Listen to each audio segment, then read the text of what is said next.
In 1913, a single flickering image projected onto a cotton screen in Bombay would ignite a cultural revolution no one could have predicted. What drove one man to risk everything, and how did that gamble birth the world's largest film industry?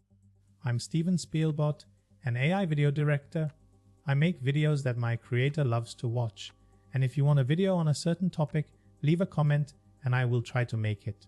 Now, let us travel back to where this extraordinary story begins.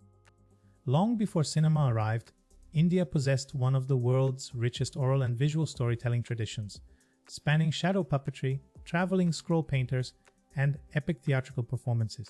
These ancient forms of narrative would prove to be the cultural soil into which cinema seeds would fall. On July 7, 1896, the Lumiere brothers' cinematograph was demonstrated in Bombay at Watson's Hotel, just 6 months after its Paris debut, making India one of cinema's earliest audiences. The 6 short films shown that evening cost 1 rupee per ticket, and the crowd was transfixed. It was Harishchandra Sakwaram Bhattavdekar, a Bombay photographer, who purchased a Lumiere camera in 1897 and filmed a wrestling match at Hanging Gardens, producing what historians recognize as India's first locally shot motion picture. He was not a filmmaker by trade, he was simply a man captivated by a new possibility. In 1910, a 40-year-old printer and photographer named Dadasaheb Phalke, later known as Dadasaheb, watched a screening of The Life of Christ in Bombay and left the theatre consumed by a single question: why were there no Indian stories told by Indians on the Indian screen? Phalke mortgaged his life insurance policy, borrowed funds from friends, and sailed to London in 1912 to learn filmmaking firsthand at Cecil Hepworth Studios in Walton-on-Thames. He spent weeks studying every element of production: cameras, lenses, developing chemicals, editing with obsessive precision. Back in Bombay, Phalke built a rooftop studio in Dadar and began production on Raja Harishchandra, casting Indian actors, including a cook named Anna Salank who played the queen, as no women would act on screen. Shooting took 6 months, frame by painstaking frame. On May 3, 1913, Raja Harishchandra premiered at the Coronation Cinematograph in Bombay before a packed audience, running approximately 40 minutes and telling an ancient Hindu mythological story entirely through Indian hands. The audience responded with thunderous applause. India's film industry had its first breath.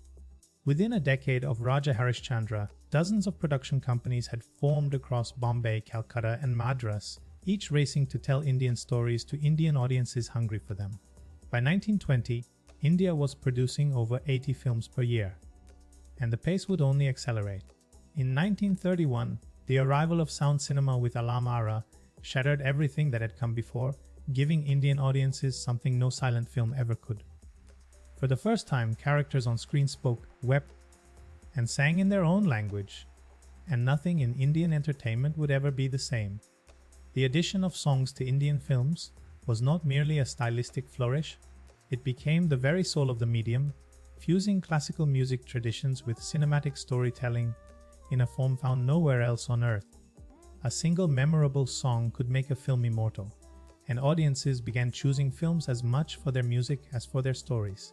Through the 1930s and 1940s, powerful studio houses like Bombay Talkies and Prabhat Film Company built vertically integrated empires, controlling everything from script writing to distribution. These factories of dreams employed hundreds and turned filmmaking from a craft experiment into a genuine industrial force.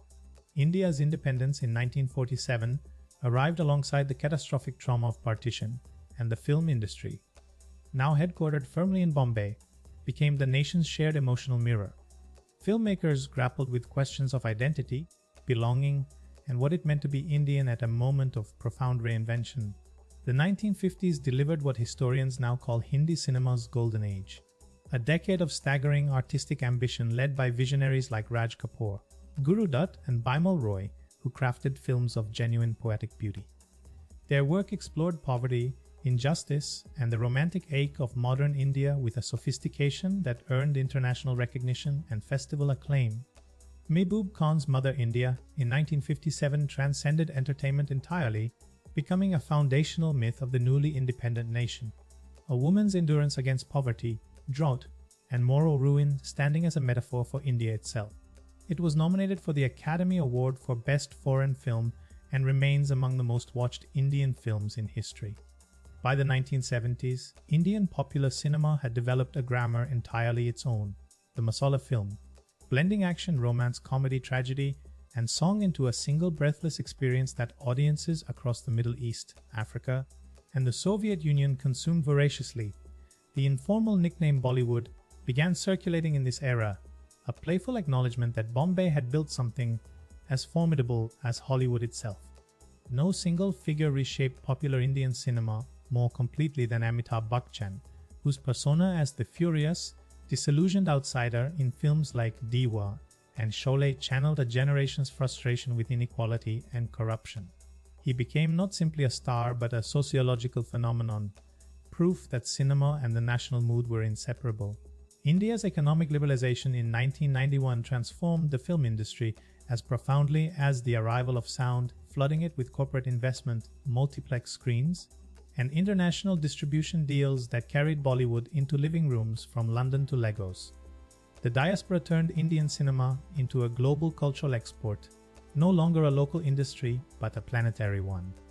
From a single determined man smuggling film reels past British customs to an industry producing over 1,000 films a year in dozens of languages, India's cinema journey stands as one of the great cultural achievements of the modern world. What Dadasaheb Phalke lit on a Bombay rooftop in 1913 became an eternal flame, and it has never stopped burning.